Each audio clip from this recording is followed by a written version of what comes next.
Most wanted Naxal ಎನಿಸಿಕೊಂಡಿದ್ದಂಥ ವಿಕ್ರಮ್ ಗೌಡ ಹತನಾಗಿದ್ದಾನೆ. ANF ಪೊಲೀಸರ ಗುಂಡಿಗೇಟಿಗೆ ಬಲಿಯಾಗಿದ್ದಂಥ ವಿಕ್ರಮ್ ಗೌಡ ಸೋಮವಾರ ಸಂಜೆ 4 ಗಂಟೆಯ ವೇಳೆಯಲ್ಲಿ ಪಿತೆಬೈಲ್ ಎನ್ನುವ ಪ್ರದೇಶದಲ್ಲಿರುವಂಥ ಜಯಂತ್ ಗೌಡ ಅವರ ಮನೆಗೆ ಬಂದಿರುವಂಥದ್ದು. ದಟ್ಟ ಕಾನನದ ನಡುವೆ ಬಂದಂಥ ಈ ಒಂದು ವಿಕ್ರಮ್ ಗೌಡ ಇದೇ ಒಂದು ಪ್ರದೇಶಕ್ಕೆ ಬರ್ತಾನೆ. ನಾವು ಚಿತ್ರಣವನ್ನು ಗಮನಿಸ್ಬೋದು. ಜಯಂತ್ ಗೌಡ, ಸುಧಾಕರ್ ಗೌಡ, ಅದೇ ರೀತಿ ನಾರಾಯಣ ಗೌಡ ಏನಿದ್ದಾರೆ ಅವರ ಮೂವರ ಮನೆ ಕೂಡ ಇದೇ ಭಾಗದಲ್ಲಿರುವಂಥದ್ದು. ಕೆಳಗೆ ನಾರಾಯಣ ಗೌಡ ಅವರ ಮನೆ ಇದೆ, ಮತ್ತು ಸುಧಾಕರ್ ಗೌಡ ಅವರ ಮನೆ ಇದೆ. ಸಹೋದರರೆಲ್ಲರೂ ಕೂಡ ಇದೇ ಒಂದು ಭಾಗದಲ್ಲಿ ಮನೆಯನ್ನು ಕಟ್ಟಿಕೊಂಡಿರುವಂಥದ್ದು. ಇದು ಕಬ್ಬಿನಲೆಯ ಪಿತೆಬೈಲ್ ಎನ್ನುವ ಪ್ರದೇಶದಲ್ಲಿ ಕೊನೆಯ ಒಂದು 3 ಮನೆಗಳಿರುವಂಥದ್ದು. ಈ ಒಂದು 3ನೇ ಮನೆಯಲ್ಲಿ ಅಂದರೆ ಎನ್ಕೌಂಟರ್ ನಡೆದಿರುವಂಥದ್ದು. ಇದು ಜಯಂತ್ ಗೌಡ ಅವರಿಗೆ ಸೇರಿದ ಮನೆಯಾಗಿರುವಂಥದ್ದು. ನಾವು ಚಿತ್ರಣವನ್ನು ಗಮನಿಸ್ತಾ ಹೋಗ್ಬೋದು. ಈ ಒಂದು ಘಟನೆ ನಡೆದಂಥ ಸಂದರ್ಭದಲ್ಲಿ ಪೊಲೀಸ್ ಇಲಾಖೆ ಒಂದು ಫೋಟೋವನ್ನು ರಿಲೀಸ್ ಮಾಡುತ್ತೆ. ನಾವು ಮೊಬೈಲ್ನಲ್ಲಿ ಗಮನಿಸ್ಬೋದು. ಇದೇ ಒಂದು ಸ್ಥಳದಲ್ಲಿ ಘಟನೆ ನಡೆದಿರುವಂಥದ್ದು. ಈಗ ಏನು ಮಾರ್ಕನ್ನು ಮಾಡಿದ್ದಾರೆ, ಒಂದು ಮಾರ್ಕ್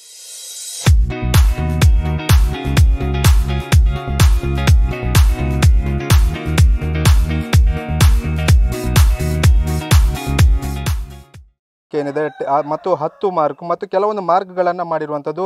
ಆ ಒಂದು ಭಾಗದಲ್ಲಿ ಸಾಕ್ಷ್ಯಗಳನ್ನು ಸಂಗ್ರಹ ಮಾಡುವಂಥ ಕೆಲಸವನ್ನು FSL ಅಧಿಕಾರಿಗಳು ಮಾಡಿರುವಂಥದ್ದು ನಾವು ಚಿತ್ರಣವನ್ನು ಗಮನಿಸ್ತಾ ಹೋಗ್ಬೋದು.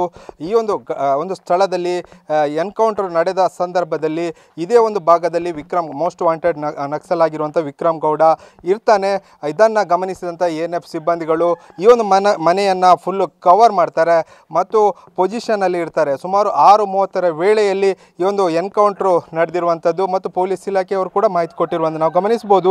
ಈ ಒಂದು ಭಾಗದಲ್ಲಿ ಒಂದು ಗುಂಡು ತಗಲಿರುವಂಥದ್ದು, ಅದನ್ನು ಸಾಕ್ಷ್ಯ ನಾಶ ಮಾಡುವಂಥ ಕೆಲಸವನ್ನು ಕೂಡ ಈಗ FSLನವರು ಮಾಡಿರುವಂಥದ್ದು. ಯಾಕಂದರೆ 3 ದಿವಸಗಳ ಕಾಲ ಇದೇ ಒಂದು ಸ್ಥಳದಲ್ಲಿ ಬೀಡು ಬಿಟ್ಟಿರುವಂಥ ಅಧಿಕಾರಿಗಳು ಮಾಧ್ಯಮದವರಿಗೂ ಕೂಡ ಇಲ್ಲಿಗೆ ಬರಲಿಕ್ಕೆ ಅವಕಾಶವನ್ನು ಕೊಡಲಿಲ್ಲ. ಆ ಒಂದು ಸಂದರ್ಭದಲ್ಲಿ ಯಾವ ಸಾಕ್ಷ್ಯಗಳು ಅಂದರೆ ಯಾವ ಭಾಗಕ್ಕೆ ಒಂದು ಫೈರಿಂಗ್ ಆಗಿದೆ ಎಲ್ಲವನ್ನು ಕೂಡ ಒಂದು ಸಾಕ್ಷ್ಯ ನಾಶ ಮಾಡುವಂಥ ಕೆಲಸವನ್ನು ಕೂಡ ಅಧಿಕಾರಿಗಳು ಮಾಡಿರುವಂಥದ್ದು. ಆದರೆ ಈ ಒಂದು ಭಾಗದಲ್ಲಿ ನಾವು ಗಮನಿಸ್ಬೋದು, ಈ ಒಂದು ಅಡಿಕೆ ಮರದಲ್ಲಿ ಇನ್ನೂ ಕೂಡ ಗುಂಡು ತಗಲಿರುವಂಥ ಸಾಕ್ಷ್ಯಗಳು ದೊರೆತಿರುವಂಥ ನಾವು ಚಿತ್ರಣವನ್ನು ಗಮನಿಸ್ಬೋದು.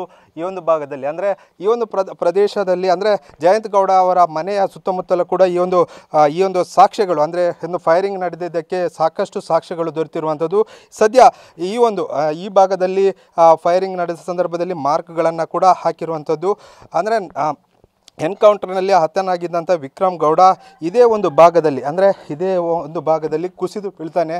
ಅಂದರೆ ಸಾಕಷ್ಟು ಫೈರಿಂಗ್ ದೇಹದ ಕೆಲವೊಂದು ಭಾಗಗಳಿಗೆ ಫೈರಿಂಗ್ ನಡೆದಿರೋದ್ರಿಂದ ಅಲ್ಲೇ ಸ್ಥಳದಲ್ಲೇ ಕುಸಿದು ಬಿದ್ದಿರುವಂಥ ವಿಕ್ರಮ್ ಗೌಡ ಅಂದರೆ ಸುಮಾರು 1 ಗಂಟೆಯ ಬಳಿಕ ಅಧಿಕಾರಿಗಳು ಅವನು ಹತನಾಗಿದ್ದಾನೆ ಅಥವಾ ಬಲಿಯಾಗಿದ್ದಾನೆ ಎಂಬುದನ್ನು ಕೂಡ ಪರಿಶೀಲನೆ ಮಾಡುವಂಥ ಕೆಲಸವನ್ನು ಮಾಡಿರುವಂಥದ್ದು. ಅದು ವಿಕ್ರಮ್ ಗೌಡ ಅವರ ಫುಟ್ ಪ್ರಿಂಟ್ ಅಂತ ಗಮನಿಸಿದ ಮಾದರಿಯಲ್ಲೇ ಇರುವಂಥದ್ದು. ಮತ್ತು 11D ಏನಿದೆ ಅದು ಕೂಡ ಅಂದರೆ ಸಾಕಷ್ಟು ಮಾರ್ಕ್ಗಳನ್ನು ಮಾಡಿದ್ದಾರೆ. ಯಾಕಂದರೆ ಸಾಕಷ್ಟು ಅವರಿಗೆ ಬೇಕಾಗಿರುವಂಥ ದಾಖಲೆಗಳನ್ನು ಸಂಗ್ರಹಿಸುವಂಥ ಕೆಲಸವನ್ನು ಕೂಡ ಮಾಡಿರುವಂಥದ್ದು. ಸದ್ಯ ಈ ಒಂದು ಪ್ರಕರಣಕ್ಕೆ ಸಂಬಂಧಿಸಿದಂತೆ 3 ದಿನಗಳ ಬಳಿಕ ಮಾಧ್ಯಮದವರಿಗೆ ಈ ಒಂದು ಘಟನೆ ನಡೆದ ಸ್ಥಳಕ್ಕೆ ಹೋಗಲಿಕ್ಕೆ ಅವಕಾಶ ಮಾಡಿದ್ದಾರೆ.